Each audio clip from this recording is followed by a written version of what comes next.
Your team just won on penalties. They are through to the next round. The players are celebrating, the manager looks relieved, and somehow the whole thing feels wrong.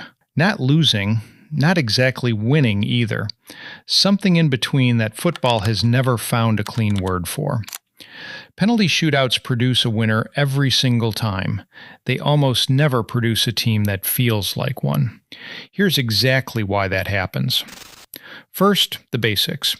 A penalty shootout happens when a knockout match finishes level after 90 minutes in 30 additional minutes of extra time. Both teams have played 120 minutes. Neither has won.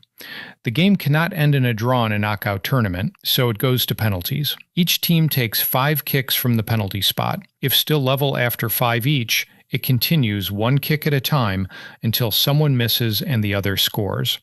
One team advances, one team goes home. Simple outcome, brutal method. Here's the thing most newcomers do not immediately grasp. Nothing about the penalty shootout tests what the previous 120 minutes tested.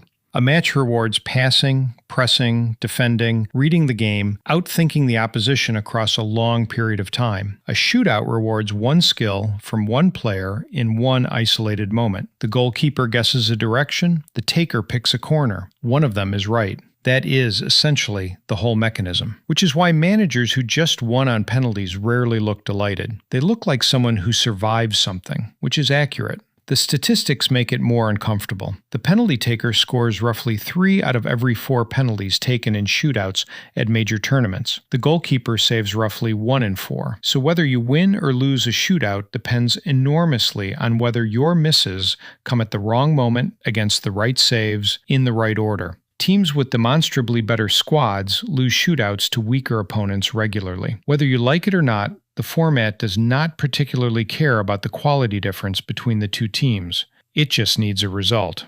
Here is the wrinkle most people miss. Despite everything, penalty shootouts are not random. Preparation matters. Some takers are significantly more reliable than others. Goalkeepers can study patterns, teams practice them.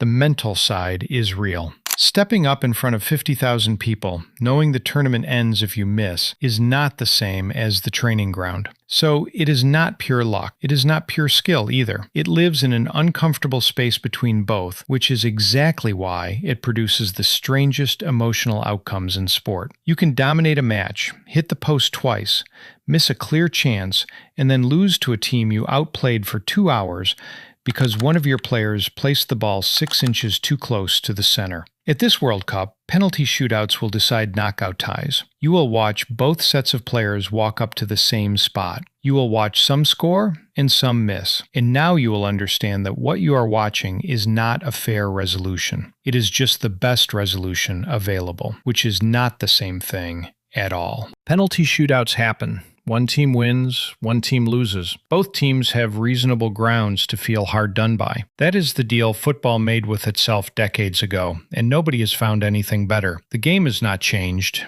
You have. You're welcome. Subscribe if you enjoyed this type of content. It means a lot.